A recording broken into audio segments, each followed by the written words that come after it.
Tonight we head to South Carolina, and we will move through South Carolina all across this country. And so now on to South Carolina, on to Nevada, on to Super Tuesday. We are going now to South Carolina. We're going to win in South Carolina. And South Carolina, we are on the way. Where are they going next? I don't know. It is on to the next one. You heard them say that they're the candidates now making their way to South Carolina, the Palmetto State's primary, a little more than a week away. So will the patterns of the past prove true in 2016? Ron Meyer, editor at Red Alert Politics, here to discuss how the New Hampshire winners in previous elections fared in South Carolina. Thank you so much for joining us, as always. Thanks, Heather. Great to always have you here and talk about the history of some of these races. Yeah. Let's take a look, first of all, right back out 2012. In the primary there, we had Romney winning in New Hampshire, but we had him losing in South Carolina. Go back a little bit further, 2008, where you had McCain winning both New Hampshire and South Carolina. So what does this mean in terms of Trump and in terms of Bernie Sanders? So 3 of the last 4 people to win New Hampshire for the Republicans went on to lose in South Carolina. McCain was the only one who actually won back-to-back, and that's what springed him to the nomination.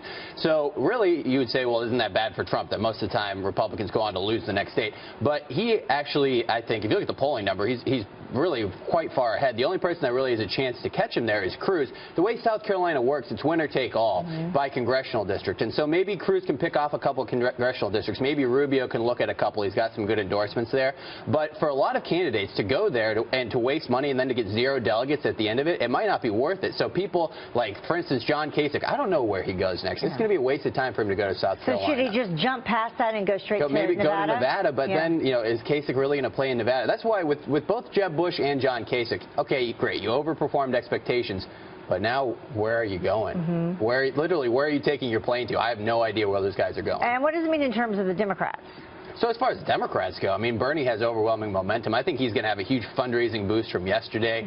As far as what history shows, New Hampshire doesn't have a huge record of picking winners, and neither does South Carolina. It's been very inconsistent. And so this is a horse race right now, and Bernie made this thing real. And I think his speech pumped up a lot of young people and a lot of young Democrats. He beat Hillary Clinton among young women by 64%. Yeah, among women, among young people, every category. And you talked about the money trail and the amount of money that he has raised. Let's go back to the Republicans now. In terms of the money game following New Hampshire, what do you think we'll see happen next? Well, I think Kasich will get a boost. I think everybody else will probably stay level. You know, Jeb might try to get some more money, but like I said, the question that Jeb's supporters really need to ask themselves is, where is he going to go next to win? Florida? I mean, Marco Rubio's been polling above him there, and Florida's winner take all. And so you have Cruz, Rubio, and Trump all outpolling Jeb Bush in Florida, and I don't see that changing. And so is that a good investment? I think donors have to ask themselves that. Well, but if you listen to what Jeb Bush was saying, and we had him earlier in the show, and he's, you know, declaring victory, saying that he, you know, this is no longer a 3-man race.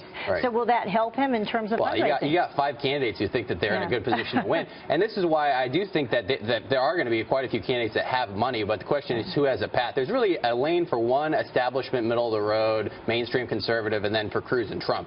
And so that has to be winnowed down. Otherwise, basically, Cruz and Trump are in the driver's seat. And that's why Chris Christie, not only did he give a hug to Hillary Clinton by attacking Rubio and taking out the Republicans' most electable candidate, what he did was he helped Trump and Cruz. Was that what Christie wanted to accomplish? Yeah. Did he want to help Trump and Cruz? Some would argue that he did a similar thing for President Obama in the last, you know, political contest. That's right. Giving hugs to liberal Democrats and Republicans who can't win. That's Chris Christie for you. I hope he's happy. I hope he's happy in New Jersey. Now we'll see what happens. Yeah, exactly. Making some decisions there at home. Yeah. I expect he'll drop out. We'll see. Thank you for joining us, and we'll see you back here.